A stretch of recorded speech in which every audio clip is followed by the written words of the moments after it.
Hey guys, welcome back to my channel. Welcome back to part 2 of my Immigrate to Canada series. Just a disclaimer, I'm not a consultant.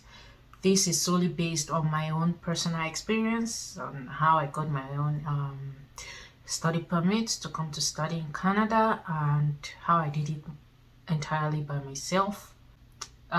Following everything I say is not 100% guaranteed that you're gonna get it, so I'm just trying to put a disclaimer out there.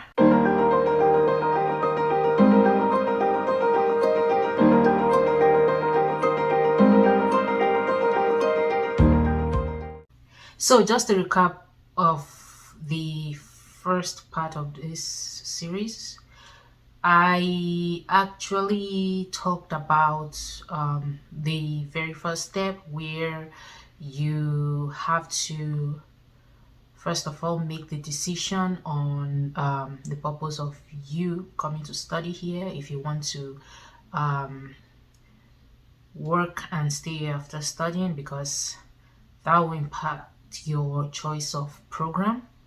And I also talked about how you have to look at the length of your program because of the nature of the work permit you get, how you get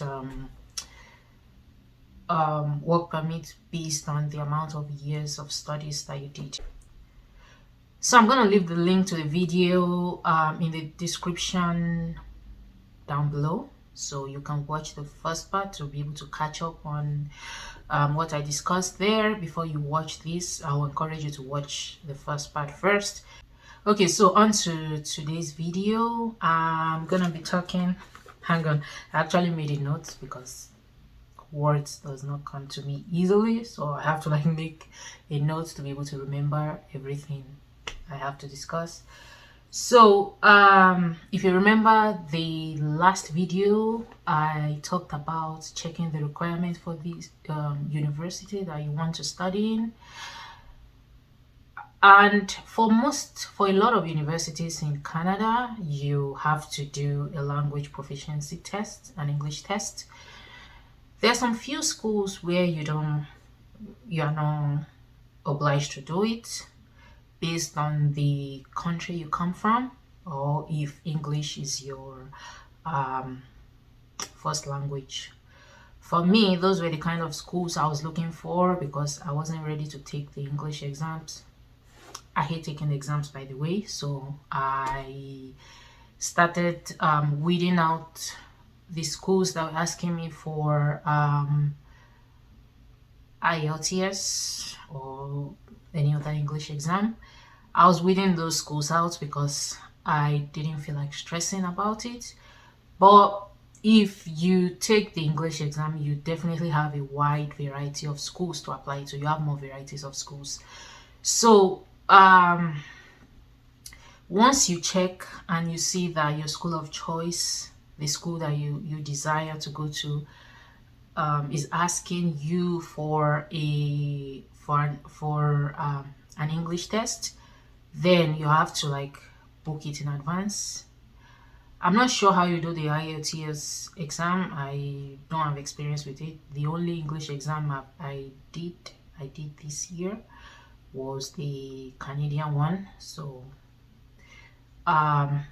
maybe I should probably make a video about how to do that, but that should be in the future when I'm discussing another stream to get into Canada, because I do not know if they offer the Canadian English exam, it's called CELPIP, outside of Canada. I don't know about that. But the most common ones are the IELTS. I'm not sure about TOEFL. But usually with IELTS, you can get to so many schools that require English exam. It's like generally acceptable in Canada, in the UK. I don't know about the US. Anyway, so you would want to take your language proficiency exam well ahead of time because you do not want to miss your deadline for application. So Once you've taken your language proficiency exam, if you need it, then you start to gather your other documents for the school at this point, not the, because you need different documents for the school and for immigration. So at this point, you start to gather, you start to speak to your professors. If you're a master's student, if you want to study a master's program, you start to speak with your undergraduate professors. In my own case, I sent message to my thesis professor. I did thesis as part of my undergraduate. So I sent message to my thesis professor because, you know, when you do a thesis with a professor, there's that, should I call it a bond that you don't get with other professors. So my thesis professor was my main reference. Then also some other professors. I looked at the courses where I got like good grades, and then I reached out to them well in advance. A lot of the schools want the professor to like submit it directly, so you have to make sure that it's a professor that you are sure is not mean and wouldn't give you a bad reference. That's very important, because sometimes you don't even get to read what's written in the reference. For me, in my case, I was able to read it, mainly the one of my thesis professor, because I was able to, you know, ask him for it. Anyway, so once you get things like your reference letter sorted out, then your transcript, you would want to also get it in advance. Then your English proficiency test results, and then I had to write a motivational letter. And before you submit your transcript for any school, make sure that your result, you check the equivalence of your result and make sure that you meet the requirement, because with each application you have to pay. I came here about 3 years ago, and as at then, the cheapest application that I did was $100, 100 Canadian dollars, and there were some that were like 120. So you wouldn't want to go and pay an application fee for a school that you are quite sure that you don't have the requirements and you're not going to get in. Because I can tell you here, if you don't have the requirements, you're not going to get in. So make sure that you check the requirements, and your transcript fulfills that requirement. So once you get that, then you can start applying. You go to the what is it called, the web page of the course, and there's usually a button that shows where to apply for. Oh, sorry, before you apply, if you have any questions and you have any doubts, be sure to send an email to the school. It's usually best to send an email to the school. Why I was able to get away with language proficiency test was because I sent a couple of emails to the school, and I was like, oh, look, I'm a Nigerian. The first language I ever started speaking in my entire life was English. Do I have to write the English proficiency test? It's basically my first language at this point, and my language of reference. So they were like that, oh, some countries can be exempted, and that was how I waived the English exam. And also for my program, I had to like also send them email to find out if I can get, if I can convert, because I was doing a master's. I started a master's degree in Italy in master's in international management, because I wanted to get a prerequisite, right? I wasn't thinking of prerequisite, but I was terrified to start the MBA program unprepared, so I did this international management. I didn't graduate though, so a lot of the some of the courses, I was able to contact the school and they gave me waivers, and that was a way for me to save money. I don't know if every school does that, but the one I went to definitely did that. Anyway, so I After reaching out to the school and I noticed everything was okay with a particular school, then I go ahead and follow the instructions on the website. Once I apply for one school, then I go to the next school. I also look at the requirements. Same thing, do the same thing. Like I applied in a year. I applied for more than 1 year to be to tell you the truth. In a year, let's say in an academic section, I can apply for about 3 to 4 different schools. Yeah, they definitely took my money a lot. So make sure you have a contingency plan or contingency plans because one school might not work out. So once you apply for the school, then all you have to do is wait. Sometimes you can start panicking, wondering, oh, am I gonna get it? But instead of driving yourself nuts, this should be the time you start to like prepare your documents for the immigration application. And um, I'm gonna discuss the immigration application in another video because it's that one on its own.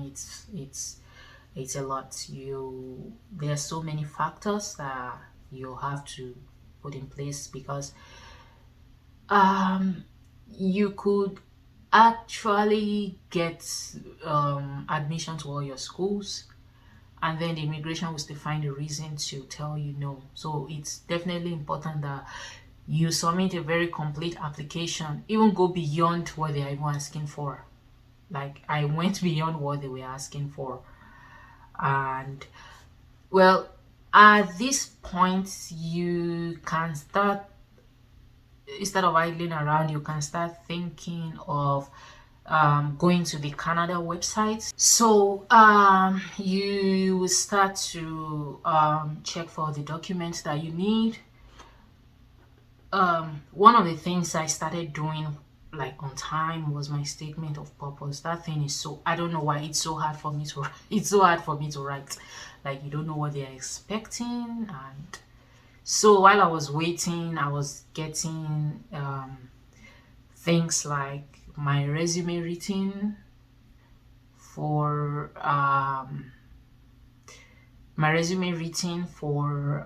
immigration and the statement of purpose. So I was getting that one done just to fill in the time.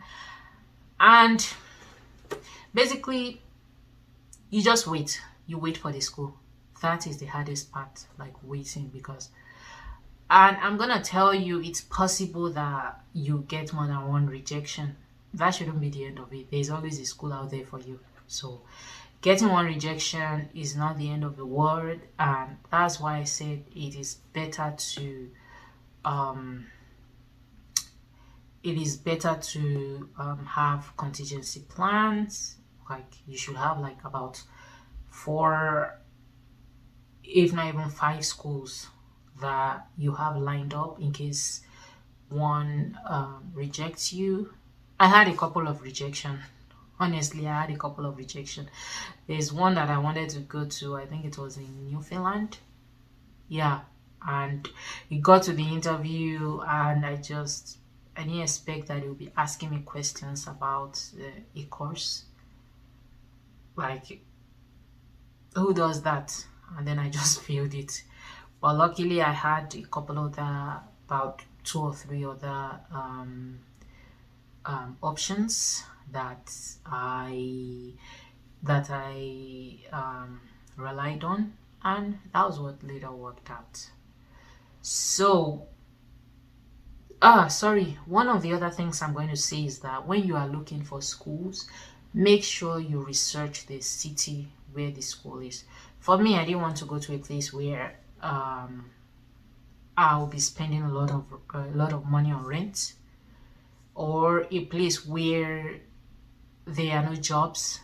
So for the city, I researched it online, and not just researching, I also went to reviews from students. I started reading all these forums about students who actually went there, which is why there were some cities that I saw that, oh, people were complaining that there are so many students, so there are not a lot of student jobs, or there are not a lot of accommodations.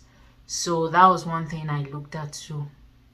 You can't just pick a school in a small city or even a big city where you would then have to go above your means when it comes to rent or food or other living expenses. If you know you can afford to live in cities like Toronto, then by all means choose universities there.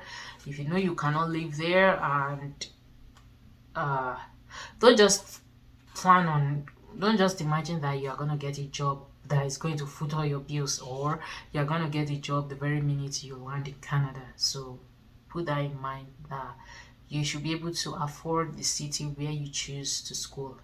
That's very important. In my case, I went to one very small city called Kamloops. I didn't go to Vancouver. Because I read that it was very expensive there, and even the university was quite expensive. So I went to Kamloops, and life there was cheaper, rent was cheaper, and I didn't get a student job immediately, so it was easy to source for funds for what is it called, for rent. Yeah, even though I say it was easy, I was paying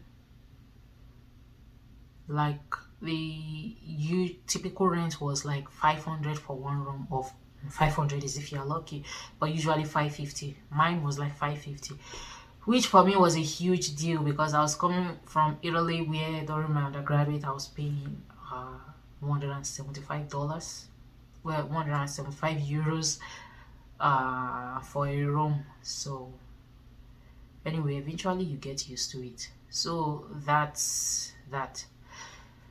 So in the next part of this series, I'm gonna focus on applying for study permits.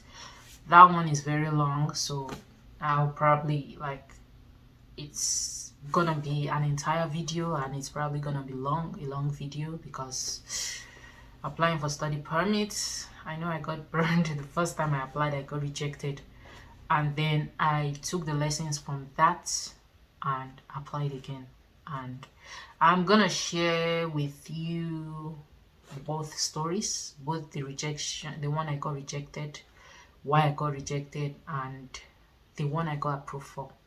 So stay tuned. Remember to subscribe and click on the notification bell button right beside the subscribe button, and I'll see you in the next part of this series. Thank you for watching, and thank you for being patient. I know I don't push the content out as often as I would like to. Sometimes my life gets so busy, especially at the end of the month. So, and then it pushes towards the first week or the second week of the month, but I'm really trying, so bear with me. I'm gonna put the entire series up. And if you're familiar with my page, with my YouTube channel, you know that you'll see that I have arranged everything in playlist, so that you can be able to access the videos. You wouldn't go digging for it, you already see the playlist. So thank you guys, and I hope to see you in the next video. Have a lovely week. Bye.